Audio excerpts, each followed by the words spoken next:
Hi, how are you? Good. How are you? Good. And it is good to meet you. And I'm glad you're willing to Yeah, spend you the too. time so we can get to know you because we'll be seeing you a lot here in Atlanta for sure. So I'm really excited to be coming back to Atlanta. It's been, it was nice to, be away, but also really nice to be back. It's going to be, and I'm really excited that we're playing, even though we're going to feel like we're in a terrarium with the plexiglass, but I'm just going to be really glad to be back with everyone. I see from what I read on the internet that you began playing the horn when you were like 10 years old. Hmm. Is that accurate? Yes. How Yes. did that happen? Both of my parents, they're not professional musicians, but they always played growing up. And we are not a very athletically inclined family. So they thought that I needed a hobby and that music would be a good one. And little did they ever think that it would be what I did for a living, but they suggested that I join band and had to find an instrument to play. So we went to a music store and I tried everything and sounded pretty awful on pretty much everything except the horn. How is it that they limited it to the band? Was that with like what Um, they were familiar with and so that made sense to them? yes, they played flute and saxophone. So I think, band and marching band. And I feel like they weren't really even thinking of a string instrument, neither was I. So Did they also happen to play in band when they were younger? yes, they both did, and they still, like, my father plays in big bands, like jazz bands, on the weekends for fun. I mean, they've always played to some degree. All right, so that was kind of in their nature to and kind of a predisposition. When you started to play the horn, did you get a lot of social support for that?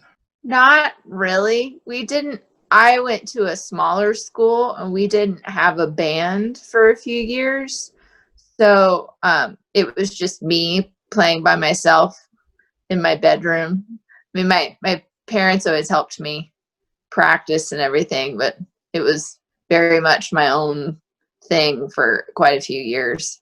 And did you have an instructor locally?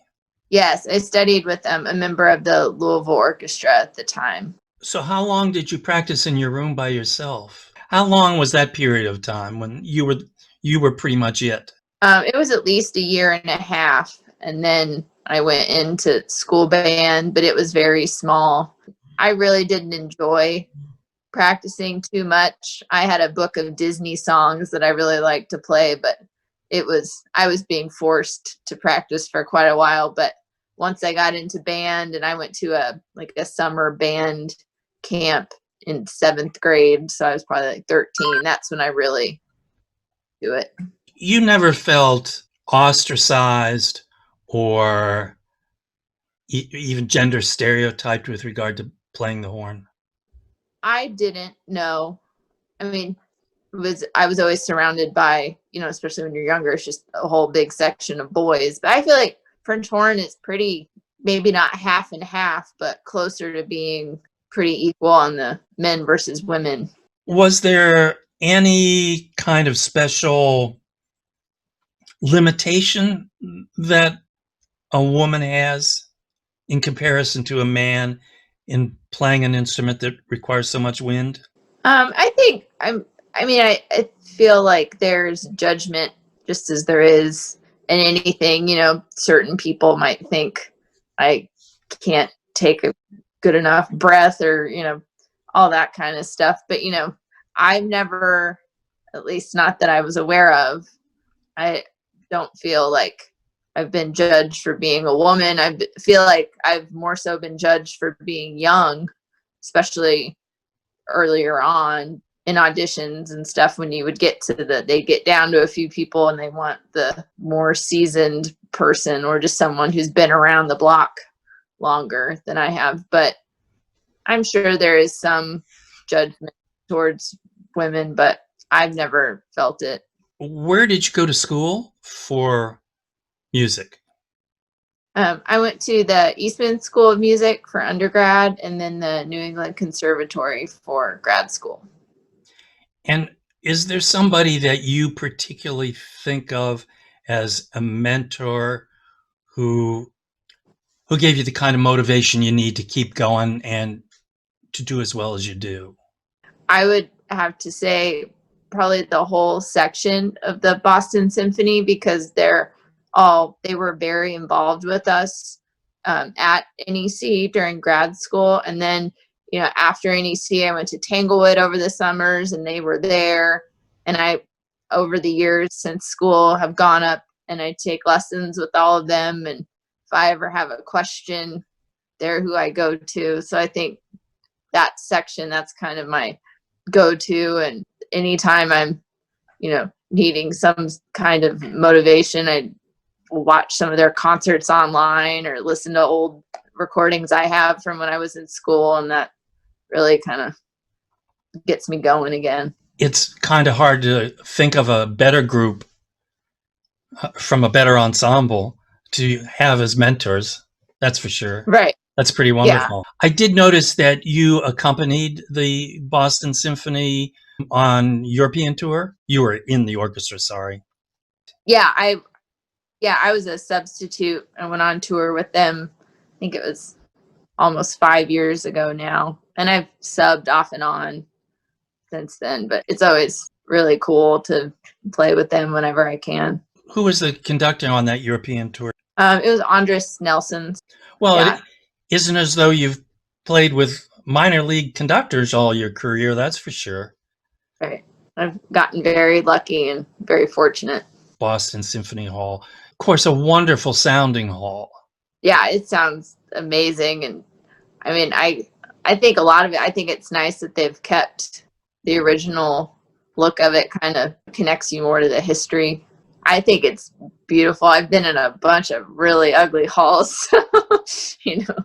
It's definitely on the upper end of the aesthetically pleasing scale. Sure. I noticed that you've played with lots of different orchestras in the U.S. And of course, you've worked with the Atlanta Symphony in the past. You worked with the Naples, and let's see, where else?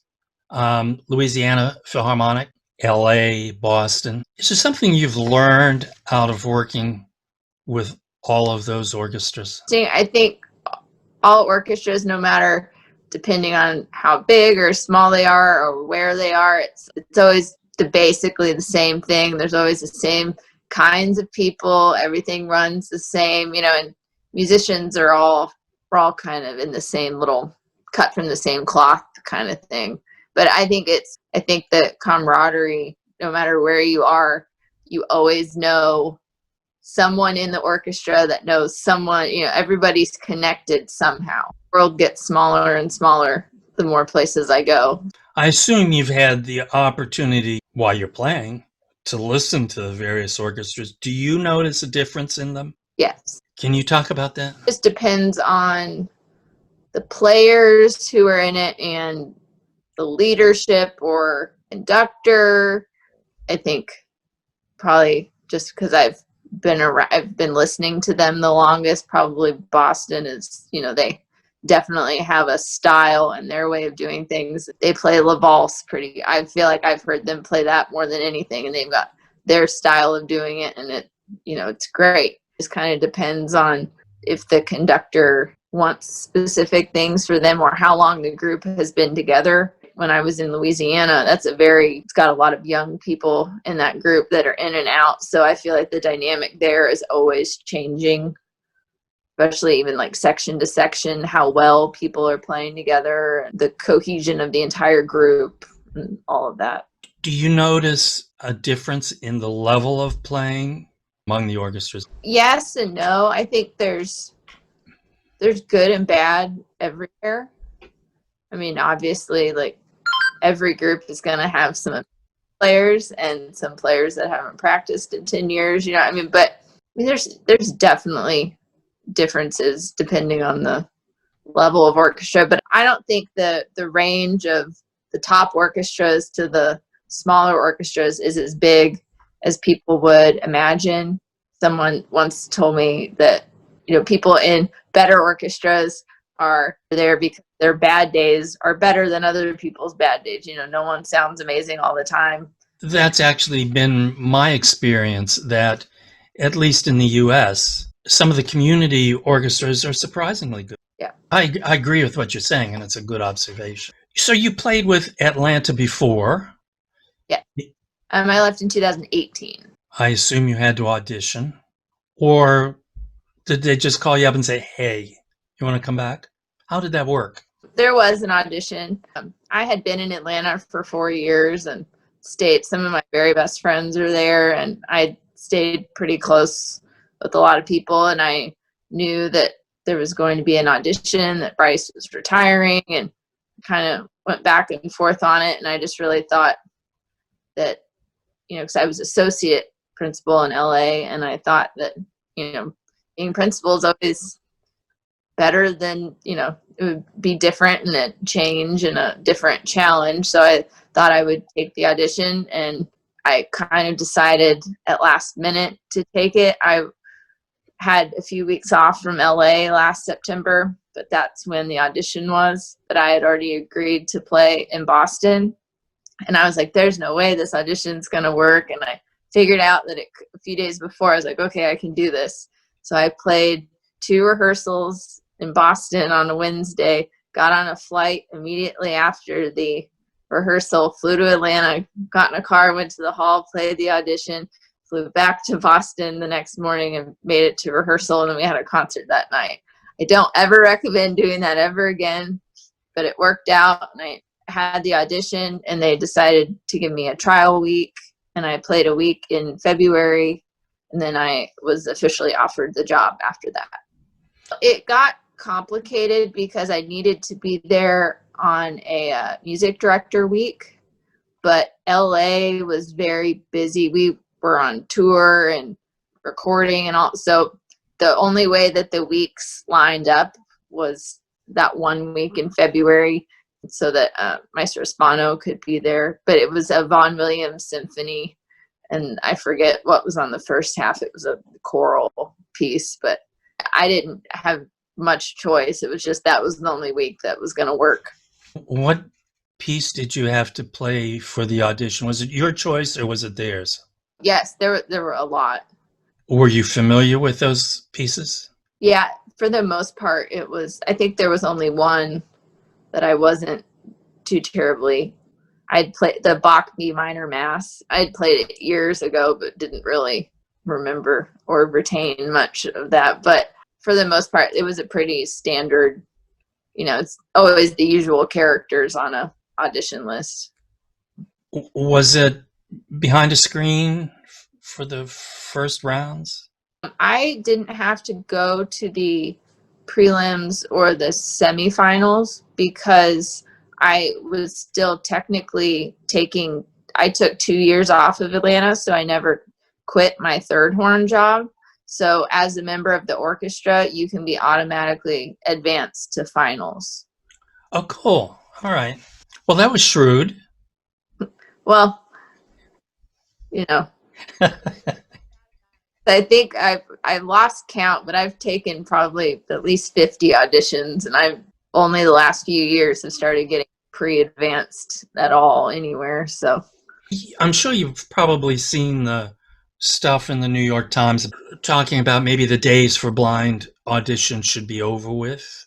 I'm sure you understand what the issues are. Do you have any views on that yourself? it's an imperfect process, but I don't see any way that it would be anything that could be an improvement. I think having the screen up at least for the first round and probably the second round, you know, and then you could take it down the final round and see what you've come up with. But I feel that the screen is, it equalizes everything. You can't see, you can't hear. I don't like auditions. I've done well at some of them, but I mean, no one likes them, but I can't think of a better scenario. It's not great, but Have you had any really bad experiences with auditions? yes, when you don't have a job, you're trying to get to every audition you can. So I was supposed to take, I think it was third horn in Phoenix. And then the next morning, the Kennedy Center Opera was having an audition. And I was like, okay, I could take a red eye, and with the time change, it'll work. So I was doing the Phoenix audition, and it went really, really late. And it was just seeming like it was never going to end, and I was going to miss the flight. I was supposed to play, I don't even remember. I was in the semifinals, and I left before they even said who was in the finals. I left, went to the airport, flew from Phoenix to Atlanta, got stuck on the tarmac in Atlanta, like called everybody in DC, and they said I could play. Anyway, long story short, I made it. I had to warm up in the cab on the way there, and once I got there and played, needless to say, it wasn't great. So that was probably the biggest mess of an audition few days that I've had personally. I guess it's sort of related to this. Have you disappointed yourself during an audition? Yeah, I mean, you have good and bad days. For me personally, auditions that I have like some kind of personal connection to or want really bad, those seem to be harder for me to calm down and focus than if you play poorly. You of course feel bad because it's a personal thing, and you don't want to represent yourself poorly. Do you have plans in Atlanta for the section? I mean, not really plans. I mean, it's nice that I'm going back because I kind of know the lay of the land. I mean, I don't have any plans other than like finally getting to play with each other in a normal scenario. I mean, the first, at least for a while, I think we're all going to be separated by plexiglass. So I guess you don't really know when the season's going to start for you. we do actually, we're going to be recording a lot of pieces in the hall, like small pieces, no more than 35 musicians be in the hall on stage, but no audience, and it will be streamed online.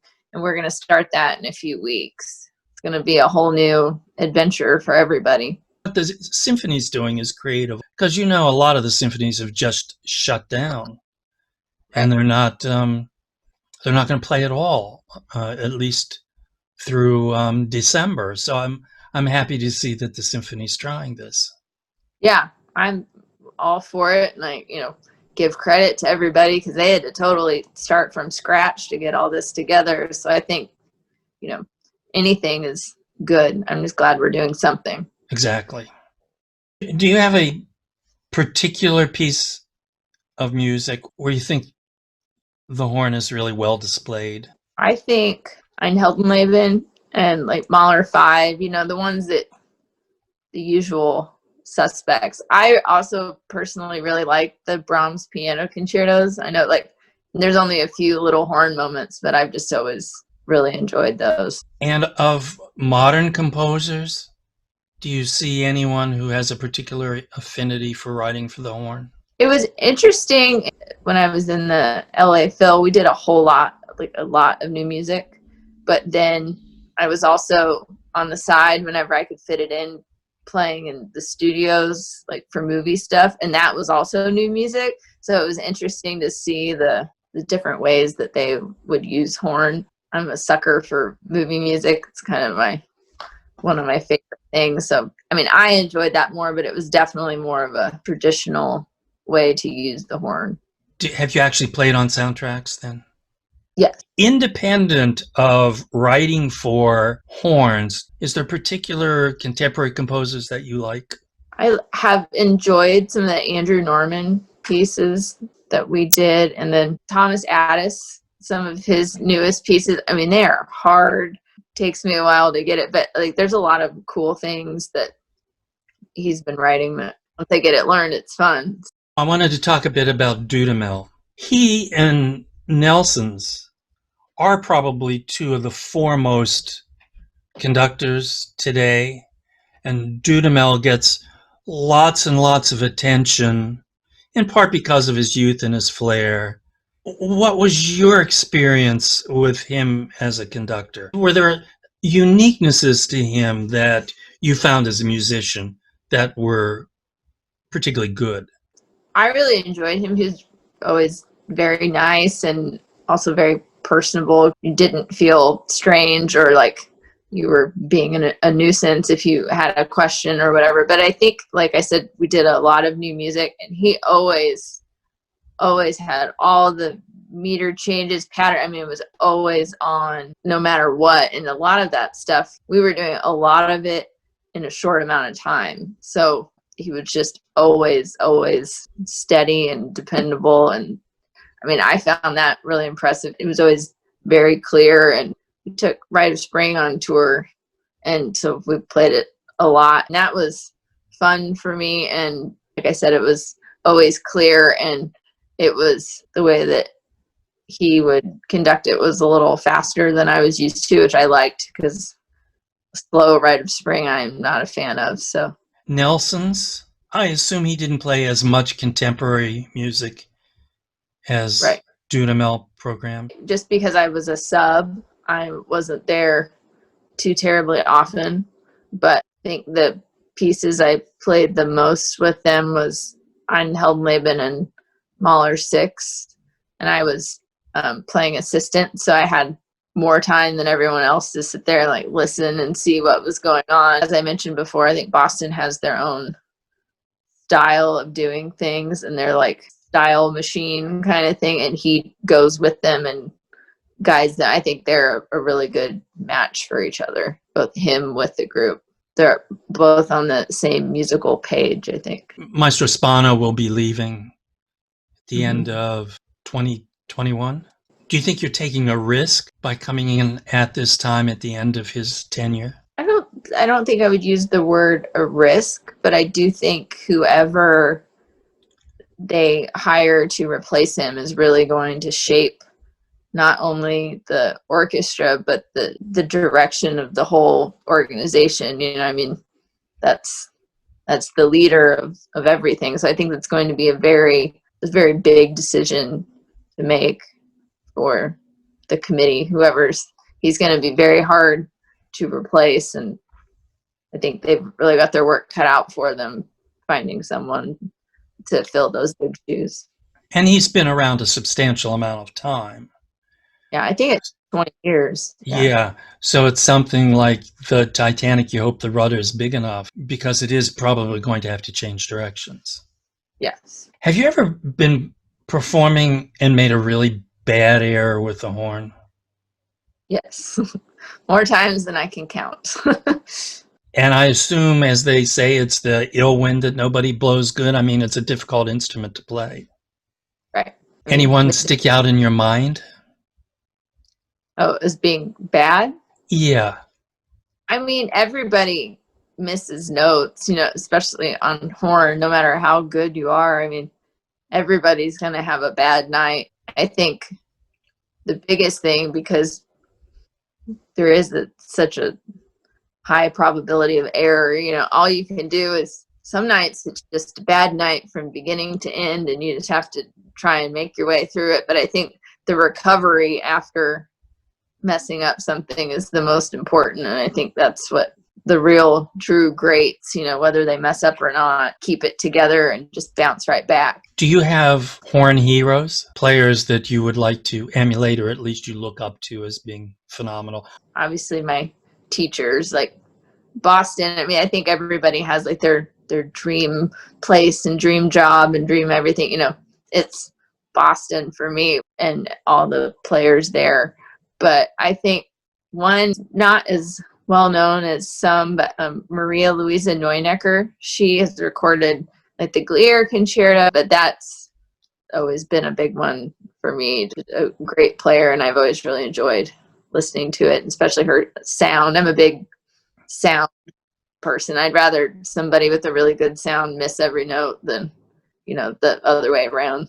And what do you attribute her good sound to? I mean, I think a lot of the times you just have it or you don't. I don't even know what kind of horn she plays. I think anybody can sound, I think you can sound good on any instrument. I'm not one of those, like, you have to play this or you have to play this. I mean, I have a few different brands of horn, and I think I still sound like myself on all of them. You're not as convinced of the value of, obviously, a $50 horn isn't going to sound as good as a 500, but maybe the 500 won't sound that much worse than a $2,000. Within the handmade or the realm, there's probably like 10 horn brands that people like to play, and I think for the most part they're all good, and you just have to find what works well for you, what helps you sound the way you want to sound and do the things you want to do. So it's the interaction between the player and the horn. Yeah. That's really, it has to come together. Yes. Well, hey, nice talking with you. I look forward to seeing you when you're here. Yeah, you too. Okay, well, thank you so much. You bet. Great talking with you. You too. Take care. Bye. Bye.